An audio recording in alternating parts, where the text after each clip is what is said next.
सीतारामचंद्राभ्यां नमः। श्रीमद् वाल्मीकि रामायण बालकांड 11वां सर्ग। सुमंत्र के कहने से राजा दशरथ का सपरिवार अंगराज के यहाँ जाकर वहाँ से शांता और ऋषि श्रृंग को अपने घर ले आना। तदंतर सुमंत्र ने फिर कहा, राजेंद्र, आप पुनः मुझसे अपने हित की वह बात सुनिए जिसे देवताओं में श्रेष्ठ बुद्धिमान सनत कुमार जी ने ऋषियों को सुनाया था।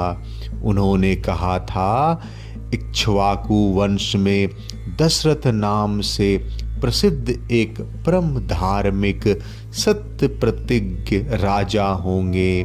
उनकी अंगराज के साथ मित्रता होगी।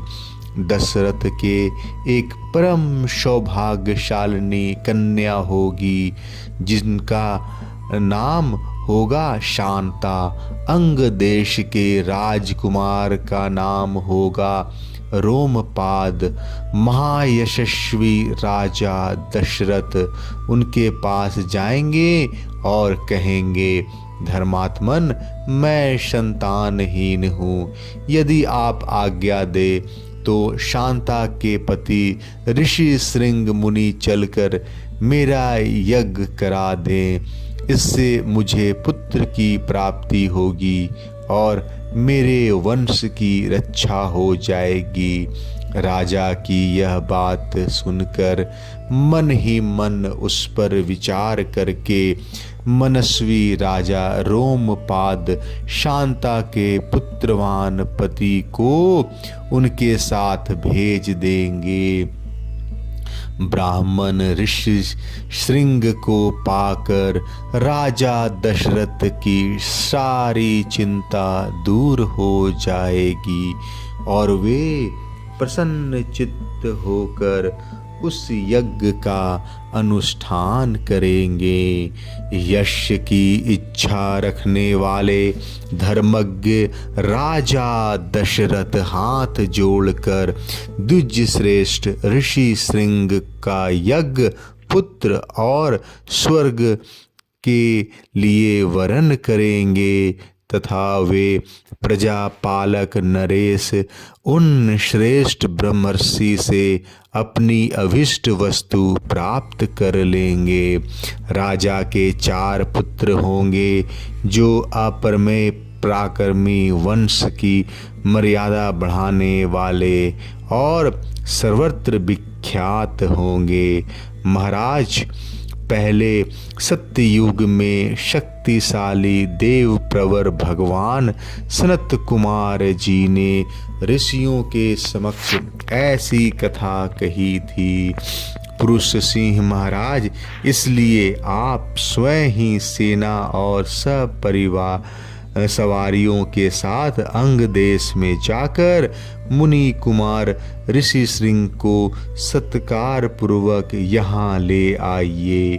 सुमंत्र का वचन सुनकर राजा दशरथ को बड़ा हर्ष हुआ।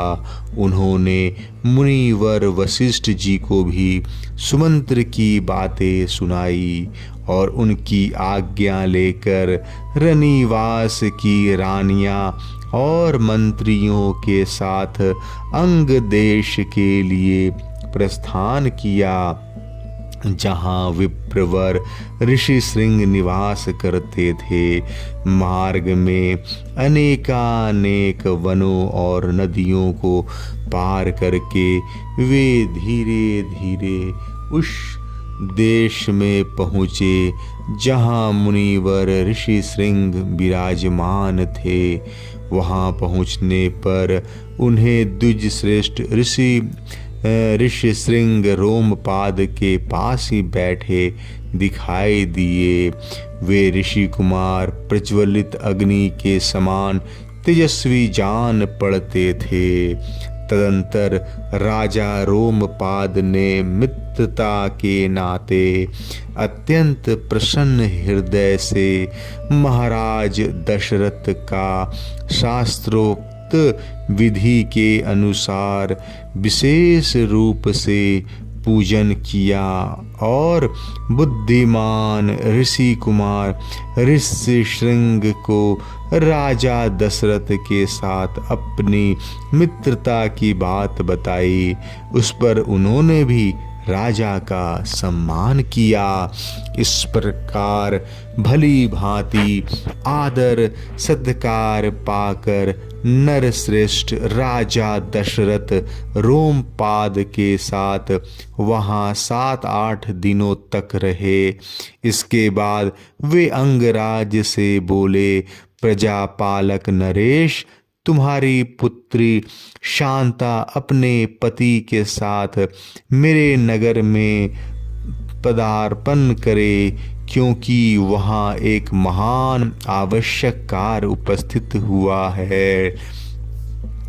राजा रोमपाद ने बहुत अच्छा कहकर उन बुद्धिमान महर्षि का जाना स्वीकार कर लिया और ऋषि श्रृंग से कहा, विप्रवर, आप शांता के साथ महाराज दशरथ के यहाँ जाइए। राजा की आज्ञा पाकर उन ऋषि पुत्र ने तथास्तु कहकर राजा दशरथ को अपने चलने की स्वीकृति दे दी। राजा रोमपाद की अनुमति ले ऋषि श्रृंग ने पत्नी के साथ वहाँ से प्रस्थान किया। उस समय शक्तिशाली राजा रोमपाद और दशरथ ने एक दूसरे को हाथ जोड़कर स्नेहपूर्वक छाती से लगाया और तथा अभिनंदन किया। फिर मित्र से विदा ले रघुकुल नंदन दशरथ वहाँ से प्रस्थित हुए।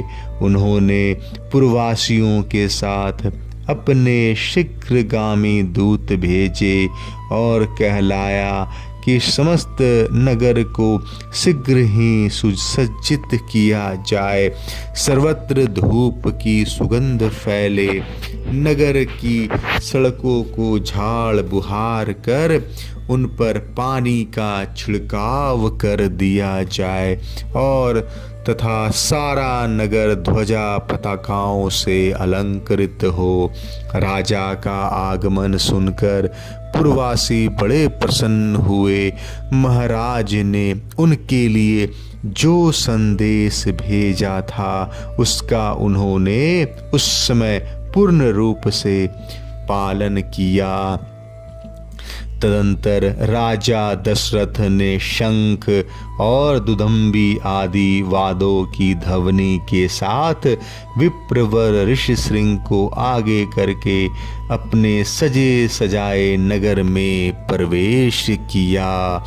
उन द्विज कुमार का दर्शन करके सभी नगर निवासी बहुत प्रसन्न हुए। उन्होंने इंद्र के समान पराक्रमी नरेंद्र दशरथ के साथ पुरी में प्रवेश करते हुए ऋषि श्रृंग का उसी प्रकार सत्कार किया जैसे देवताओं ने स्वर्ग में सहस्त्राक्ष इंद्र के साथ प्रवेश करते हुए कश्यप नंदन वामन जी का समादर किया था। ऋषि को अंतःपुर में ले जाकर राजा ने शास्त्र विधि के अनुसार उनकी पूजन किया और उनके निकट आ जाने से अपने को कृत्य माना। विशाल लोचन शांता को इस प्रकार अपने पति के साथ उपस्थित देखकर अंतःपुर की सभी रानियों को बड़ा प्रसन्नता हुई।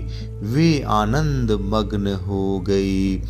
शांता ने उन रानियों से तथा विशेषता महाराज दशरथ के साथ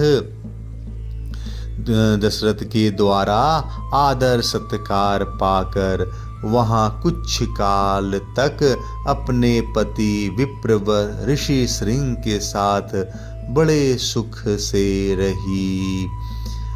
जय श्री राम। 11वां सर्ग समाप्त।